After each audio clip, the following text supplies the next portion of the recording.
Hi, today is day 10 of our video coaching for the Thrive Budget Adulting Life Hacks. Again, I'm Natalie Pace, your hostess. Reach me at info@nataliepace.com, nataliepace.com, YouTube, Natalie Pace, and all the other social media channels. You can access links at nataliepace.com near my picture there. So today we're talking about fun. And as you can see in our Thrive budget that I've been showing you quite a lot of, the fun aspect, you get to double your fun budget in our Thrive budget. Now, there's a reason for this. First of all, you deserve it. You're working so dang hard. Don't you deserve to have a little bit of fun? Now, this 10% here is short-term fun. So this should be something that you're doing, you know, every month, whether your kind of fun might be, yoga classes, going to the movies, whatever it is, weekend trips with your sacred beloved, whatever it is, right? That's just something to kind of keep you going so that you can go back to that work week refreshed. We're going to talk about the $1 million smile in just a moment, but there's so many added benefits to you getting the R&R you need. There's no accident that in the Bible they say Sunday is a day of rest, right? And part of that is so that you're not doing the normal things that you would normally do. You want to do things differently. You want to feel different. There's a lot of health benefits to it. I recently saw a horrible statistic that over something like 41% of Americans are obese right now. So when you're having more fun, chances are you're actually moving around a little bit, right? And that's going to be key to all of this. So let me show you one last thing about the Thrive budget. So the first 10% slice is short-term fun, and the second one is long-term fun. So something you would save up for all year, right? So that might be anything at all. That might be a family vacation. It might be adding solar panels, although that might not be fun for you, but it might be fun. Who knows? Just something that you really feel like is going to augment your life. Now, I want to talk about this a little bit because a lot of people will say, well, since I'm spending so much on my house and I like my house, can I go ahead and put that in my fun budget?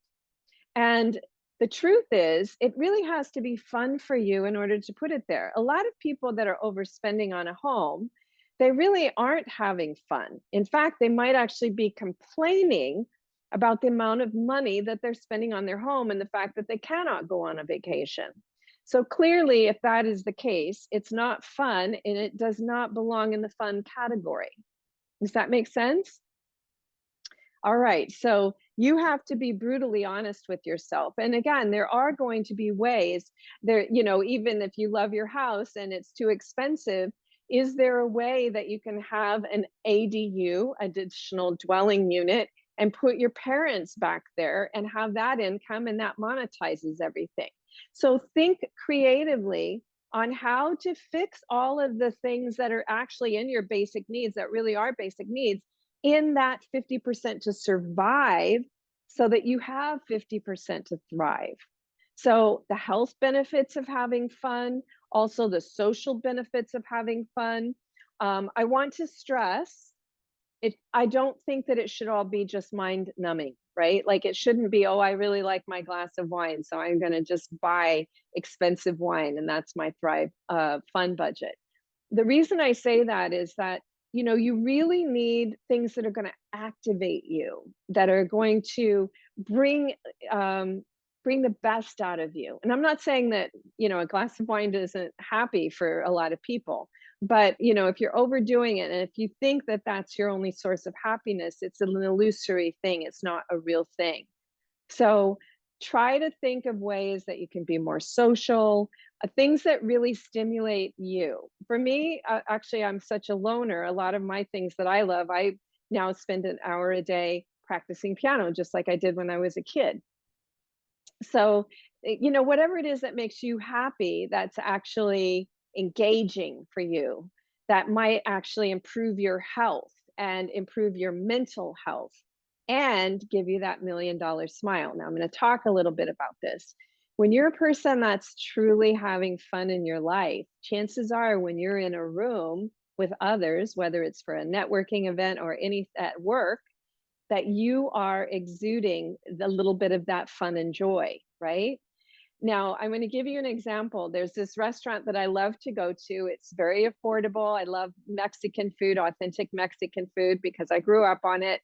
And there's a great authentic Mexican food restaurant in Santa Monica. Gilbert's El Indio, shout out, and Mario, shout out.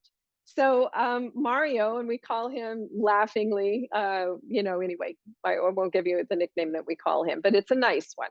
And one day I saw him, and he's so nice to everybody, right? He makes everybody feel special, and he's usually exuding this $1 million smile that I talk about.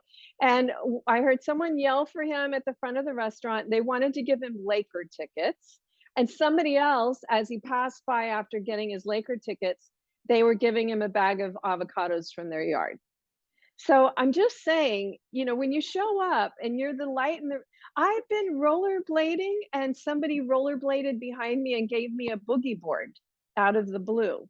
There's a lot of times when I'm just out and about where I get free things just because I'm exuding this kind of engaged, happy, friendly energy, right? It happens quite a lot. I'm always amazed. And by the way, because gracious receiving is as important as giving to charity, like when somebody offers something to you, it's important, if you can, not in all cases. There might be a case where there's too many strings attached or you feel like it's creepy, then don't do it, right? But if it feels like it's somebody out of the goodness of their heart and that it's really going to make them feel good, then you take it, right? It's just something. It could be as small as, and this happened to me one time walking on the 3rd Street Promenade. A teenage boy gave me a rose, right? And it made my day. It was beautiful. So anyway, I just want to say, be the $1 million smile. And the way you activate that isn't a fake thing. It's not Botoxing your lips up. It's and by the way, smile is the best facelift, right? Lifts your face. Haha. Okay, not a great joke. Anyway, so have some fun, get your basic needs in order. And again, I am going to talk more about debt on day 12, okay? I didn't want to, it's a heavy topic. There's a lot to unpack there. And I wanted to get through a lot of these other things before we got to that subject, because that is something that a lot of us are really struggling with. Okay, I'll see you tomorrow, and we'll talk more about living a rich life.